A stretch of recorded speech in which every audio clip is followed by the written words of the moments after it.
نحمده ونصلي على رسوله الكريم اما بعد اعوذ باللہ من الشیطان الرجیم بسم اللہ الرحمن الرحیم وقال النبی صلی اللہ تعالی علیہ وسلم من لزم الاستغفار جعل اللہ من كل ضیق مخرجا ومن كل ہم فرجا ورزقه من حیث لا يحتسب او كما قال علیہ الصلاۃ والسلام۔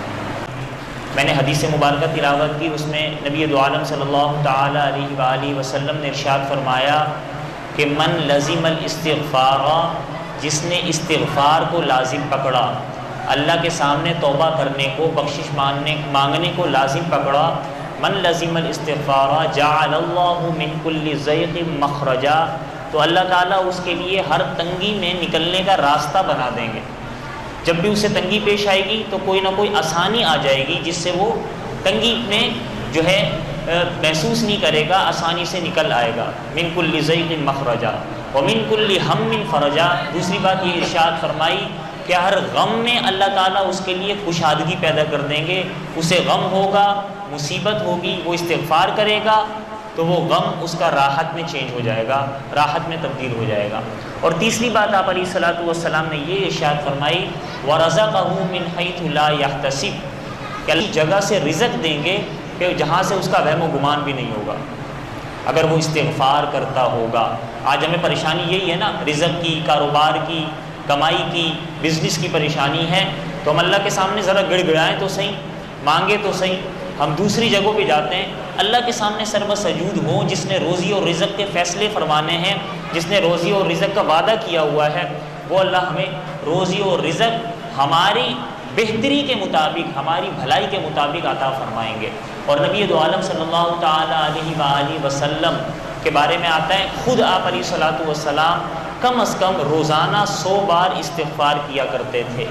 استغفر اللہ ربی من کل ذنب واتوب الیہ۔ حالانکہ استغفار کہتے ہیں گناہوں کی معافی مانگنا۔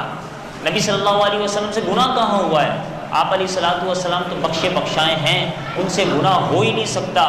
لیغفر لک اللہ ما تقدم من ذنبک وما تأخر، اللہ نے آپ کے اگلے پچھلی بھول چوکیں بھی معاف کر دی ہیں۔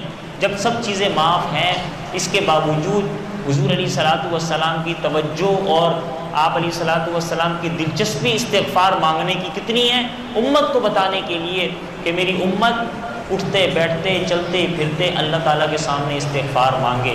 اور ایک حدیث مبارکہ میں آتا ہے کہ کل قیامت کے روز جب بندہ اللہ کے دربار میں پیش ہوگا تو جس بندے کے نامہ اعمال میں استغفار کی کثرت ہوگی، توبہ کرنے کی کثرت ہوگی، جب وہ اپنے نامہ اعمال کو دیکھے گا تو اس کا نامہ اعمال اس کو خوش کر دے گا۔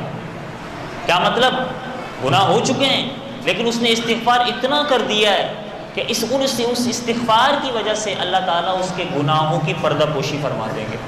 تو آج ہمیں بہت زیادہ ضرورت ہے، ایک تو مغفرت کا عشرہ ہے، اس عشرے کو ہم موقع اٹھاتے ہوئے، اس عشرے سے ہم فائدہ اٹھاتے ہوئے استغفر اللہ ربی من کل ذنب واتوب الیہ، چلتے پھرتے اٹھتے بیٹھتے چھوٹا والا استغفار جو ہوتا ہے استغفر اللہ استغفر اللہ استغفر اللہ، اس کی تسبیح پڑھتے رہیں تو اللہ تعالی ہمیں زیادہ سے زیادہ استغفار کرنے کی توفیق مرحمت فرمائے، آمین۔